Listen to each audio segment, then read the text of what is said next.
앞서 학습한 고지 의무와 담보에 관한 복습으로서 연습 문제를 풀이하겠습니다. 1번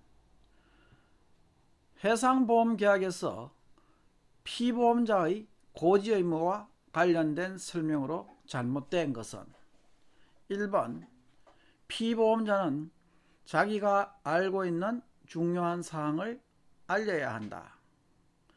2번 보험자가 보험료를 결정하는데 영향을 미치는 요소는 중요한 사항이라 볼 수 있다. 3번 적하보험에서의 운송 선박명은 중요한 사항이라 볼 수 있다. 4번 피보험자가 고지 의무를 위반한 경우 보험자는 위반 사항에 상관없이 보험계약을 취소할 수 있다. 자, 1번은 맞죠. 중요한 사항에 대해서 알려야 한다는 것이고, 이와 같은 중요한 사항은 보험자가 보험료를 결정하거나 혹은 보험을 인수하는 데 영향을 미치는 것이라고 볼 수 있기 때문에 2번도 맞습니다. 다음으로 적하보험에서의 운송선박명도 중요한 사항이라고 볼 수 있습니다. 왜냐하면 선박에 따라서 적하보험의 보험료율이 달라지기 때문에 그 선박이 어떤 선박인가도 중요하다고 볼 수 있겠죠. 그렇다면 답은 4번이 되는데 4번에 피보험자가 고지 의무를 위반한 경우 보험자는 위반 사항에 상관없이 보험계약을 취소할 수 있는 것은 아닙니다. 또한 설사 고지 의무를 위반했다 하더라도 보험자 입장에서 계약을 취소할 필요가 없는 경우에는 취소하지 않을 수도 있습니다. 자, 2번 고지가 필요 없는 사항에 해당되지 않은 것은 1. 담보에 의해 고지가 필요 없는 사항 2. 위험 정감 요인 3. 보험자가 고지 의무를 면제한 사항 4. 보험자가 알고 있는 사항으로 간주되는 사항. 앞서 고지가 필요 없는 사항으로서 담보에 의해 고지가 필요 없는 것, 보험자가 고지 의무를 면제한 것, 보험자가 알고 있는 사항으로 간주한 것이라고 이야기했습니다. 그렇다면 위험 정감 요인에 대해서, 물론 감소 요인에 대해서는 고지를 하지 않을 수도 있습니다. 그러나 위험이 증가할 경우에는 반드시 고지를 할 필요가 있다고 할 수 있겠습니다. 3번 다음 중 적하보험 계약을 체결할 때 보험자에게 고지해야 할 사항은 1번 목적 항구에서의 하역 방법 2번 보험증권상에 명시된 항구에서의 선적 방법 3. 화물을 싣고 갈 운송 선박 이름 4. 새로 형성된 무역간섭. 자, 이것은 조금 전에 1번에서도 나왔습니다만 통상적으로 1번에서의 목적 항구에서의 하역 방법 및 보험증권상에 명시된 항구에서의 선적 방법 그리고 새로 형성된 무역의 간섭 등은 보험자가 통상적으로 알고 있는 것으로 간주하고 있기 때문에 다 정답은 3번이 되겠습니다. 특히 앞서 설명했듯이 선박명의 따라서 그 선박의 성급이 나와 있기 때문에 그 선박의 그 성급이라는 것은 화물의 보험료율을 결정하는데 중요한 요소이기 때문에 보험계약을 체결할 때 반드시 고지해야 될 사항이라고 할 수 있습니다. 4. 피보험자가 고지 의무를 위반할 경우 해당될 수 있는 것은 1번 보험자는 무조건 보험계약을 취소할 수 있다. 2번 중요사항을 위반했을 경우에 보험자는 보험계약을 취소할 수 있다. 3번 중요사항에 대한 입증 책임은 보험계약자에게 있다.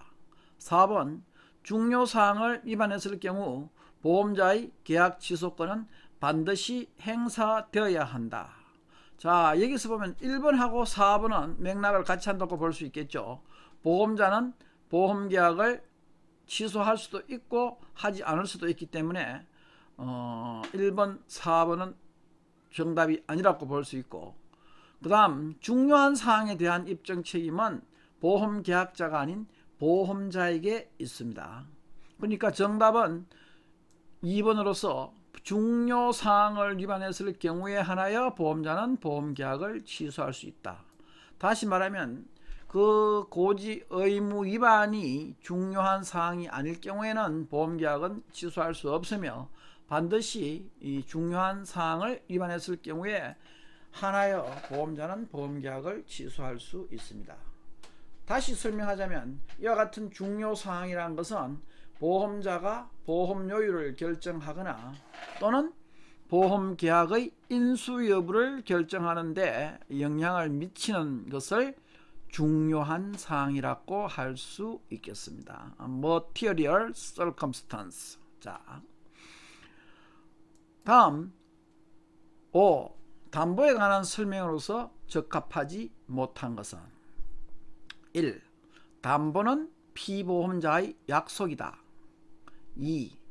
담보 내용이 중요한 사항이 아니면 위반이 허용된다. 3번 담보를 위반하는 즉시 보험계약은 효력을 상실한다.